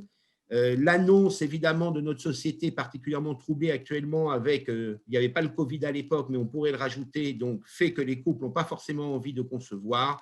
Et puis encore une fois, un petit grief vis-à-vis d'Internet, les applis donc, de rencontres donc jumelées avec mon cycle, mais qui ne marchent pas en période d'ovulation, donc c'est difficile de concevoir dans ces conditions-là. Donc en conclusion, est-ce qu'il y a un délai raisonnable par rapport à la contraception entre 2 grossesses? Je dirais que d'après les recommandations et pour avoir eu des enfants, je pense qu'il faut se donner un peu de temps après la naissance du premier enfant pour pouvoir déjà récupérer, s'adapter et commencer l'éducation du premier avant d'envisager le second. Vous avez vu qu'il vaut mieux attendre 6 mois entre 2 grossesses, que l'OMS recommande jusqu'à 3 à 5 ans, que je dirais qu'un délai raisonnable, c'est entre grosso modo 18 et 24 mois après la naissance du premier. Bien évidemment, c'est beaucoup plus simple d'arrêter une contraception orale et de décider donc d'obtenir une grossesse que forcément de prendre un rendez-vous chez le gynécologue pour aller enlever un implant ou aller enlever un stérilet Mirena, même si ces LARC sont évidemment totalement réversibles. Vous avez eu une communication, enfin une publication récente qui démontre quand même, et Dieu merci, que j'aurais pu la mettre, d'ailleurs, j'aurais dû la scanner hier, puisque c'est sorti hier en dépêche APM, que l'ablation donc d'un Mirena ne modifiait pas évidemment la fertilité, c'est-à-dire que le port d'un Mirena ne modifie pas la fertilité au décours de son ablation par rapport à un groupe contrôle. Nous sommes dans une société où pendant très longtemps on nous a dit vous faites un enfant quand vous le souhaitez, donc ça a conduit évidemment donc à une liberté de conception, mais aussi à un décalage de cette conception. Et nous sommes dans une société où mon cher David Serfati a publié un ouvrage tellement remarquable sur la contraception que si on applique la contraception selon David, c'est-à-dire avec une efficacité totale, eh bien, on mettra un délai intergénésique plus important. Je vous remercie. Alors, les questions, et là, tu peux les lire, et normalement, vous nous les mettez, s'il vous plaît, parce que moi, je ne les ai pas complètement. Alors, je vous laisse un peu de Bretagne. Tu peux parler ou Il y pas? a 12 questions et on ne les voit pas. Alors, Allez, je ne sais pas. on y Vous va. m'entendez? Vous m'entendez? Oui, oui. Bonjour. Bonjour, Ella. Bonjour, comment allez-vous? Je m'excuse Très du bien. retard et de toutes ces complications. C'est pas les bonnes questions. Moi, j'aurais juste une question à poser concernant les femmes. Vous avez dit qu'il fallait attendre après un accouchement assez longtemps pour pouvoir éduquer leurs enfants. Si les femmes accouchent par césarienne, est-ce qu'on recommande un laps de temps supérieur? Alors, vous savez qu'avant, on avait une césarienne. Moi, quand j'ai commencé mes études, on disait, oh là là, pas avant 2 ans pour obtenir une nouvelle grossesse. Aujourd'hui, la recommandation est qu'il doit y avoir à peu près 1 an entre le moment d'une césarienne et les 6 mois d'une grossesse intra-utérine. Pourquoi? Parce que c'est à partir de 6 mois que l'enfant va prendre un certain volume et que donc, il peut y avoir une tension sur la cicatrice précédente. Donc, ce que je recommande aux femmes après une césarienne, c'est attendre 6 mois pour concevoir à nouveau. Ce qui fera 1 an quand l'enfant in utero atteindra 6 mois. Merci beaucoup. Le classique, c'est 1 an, c'est pas 6 mois. La recommandation officielle, c'est 1 an. J'entends pas, Joël. Je disais que la recommandation officielle, c'est 1 an après une césarienne. Oui, mais je pense que très honnêtement, si tu as 1 an entre le moment de la césarienne et c'est la même chose pour les myomectomies. Hein. Quand on fait une myomectomie, par exemple, une myomectomie célio ou la paro, hein, pour un myome donc interstitiel, on recommande 6 mois sans débuter une grossesse. Je pense que si tu attends 6 mois avant de débuter une grossesse, la grossesse au début, elle ne va pas mettre sous tension particulièrement la cicatrice césarienne. Elle mettra sous tension à partir du moment où l'enfant aura un certain volume in utero, et ce volume sera atteint à partir du 6e mois et plus. Ça se défend. Dis-moi, il y a une question que je voulais te poser, où là je ne suis pas du tout d'accord, c'est l'histoire de la fausse couche. On sait bien que plus la femme est âgée, plus elle va faire une fausse couche, et que si elle attend pas, ça veut dire qu'elle peut mettre la recommandation de l'OMS et les dépasser, à mon avis. Sinon, la femme… Non. Joël, on attend 6 mois, d'accord? Ne me dis pas qu'une femme qui a 35 ans, qui vient de faire une fausse couche, si elle recommence à 35 plus 1 mois, et par rapport à 35 plus 6 mois, il y aura une variation importante dans le taux de fausse couche. L'intérêt et la justification de faire attendre, moi je dis exactement l'inverse. Probablement le fait qu'il peut y avoir des lésions endométriales secondaires à la fausse couche, curetage et compagnie, voire des modifications endométriales qui sont induites par la grossesse qui a débuté, qui fait que le risque de fausse couche a été retrouvé un peu plus important dans les 6 premiers mois. Je ne dis pas qu'il faut forcément attendre 6 mois. Je dis simplement il y a un peu plus de risque de refaire des fausses couches si on essaye une nouvelle conception dans les quelques mois qui suivent une première fausse couche. C'est comme toujours. Moi, j'ai 2 études qui montrent l'inverse, que si on fait attendre les femmes et qu'elles ne remettent pas en route une grossesse tout de suite après une fausse couche, elles ont moins de chances d'être enceintes. Donc, je crois que ce point, il est à discuter, que la recommandation, elle est vraiment maintenant un peu ancienne. Je t'ai montré la méta-analyse, c'est 6 mois. C'est quand même pas dramatique, 6 mois. Hein. Bah si, parce que je te rappelle, tu fais une fausse couche. Le temps que tu aies un retour de couche, entre guillemets, c'est-à-dire un retour d'ovulation, ça peut être de 4 à 6 semaines, d'accord? D'accord. Voilà, le premier cycle, on a l'habitude de dire que la fécondabilité, enfin l'implantation sur le premier cycle est peut-être moins évident que sur un cycle autre. Donc, on va se retrouver très rapidement à 3-4 mois. Hein. Alors, c'est vraiment, il n'y a aucune preuve, hein, donc c'est pour ça que j'insistais un peu. Mais bon, c'est un point de discussion intéressant. Je ne sais pas si nous avons des autres. Ah oui, alors voilà, les fausses couches, justement, d'autres personnes posent la question. Parce que franchement, il n'y a pas de raison de faire attendre les. Enfin, je pense que ce que tu dis est vraiment valable pour une femme jeune et que ça se discute beaucoup sur une femme plus âgée. Mais attention, je ne dis pas, mon propos n'est pas de dire ne réessayez pas quand vous avez envie d'essayer dès le retour de vos règles. Je dis simplement, il y a des études qui montrent qu'il peut y avoir, enfin, je peux revenir sur la diapositive si tu veux, mais il y a des études qui montrent qu'il y a un peu plus, d'accord? Tu vois que ce n'est pas quelque chose de flagrant. Certaines études que tu as citées tout à l'heure, tu vois, il n'y a pas de différence. Il y a simplement sur une méta-analyse, c'est tout le problème des méta-analyses, c'est bien qu'on peut leur faire dire, voilà, toutes les méta-analyses montrent qu'il y a un petit surrisque. Il y en a d'autres dans l'autre sens. Bon, enfin, oui, d'accord. On dit tous que ce n'est pas complètement démontré. Moi, je n'ai pas d'autres questions. Et là, est-ce que tu en vois d'autres? Moi, je crois qu'il y a quelqu'un qui dans la communication précédente, il faut quand même lui répondre. C'est quelqu'un qui pose la question, après une hystérectomie à 35 ans pour syndrome de Lynch, est-ce qu'il faut donner de la pilule ou un THM? Alors, je dois dire, de toute manière, moi, personne n'a dit qu'il fallait faire une hystérectomie à 35 ans. On a parlé de 45 ans.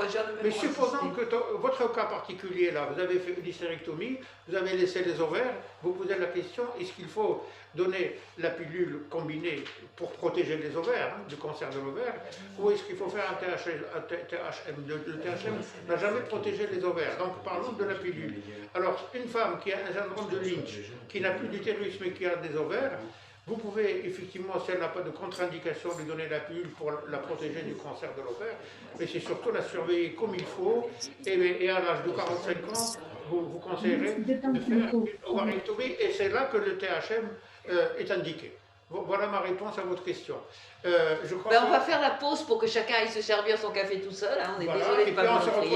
Et à 11h pile, on repart. Je voulais vous dire que la deuxième partie est très passionnante. Nous avons un professeur qui fait partie du prix Nobel de médecine qui va nous parler d'une révolution dans la contraception masculine. Nous avons plein d'innovations contre le VIH. Et entre autres, et donc à tout à l'heure, prenez vite un café et revenez très vite.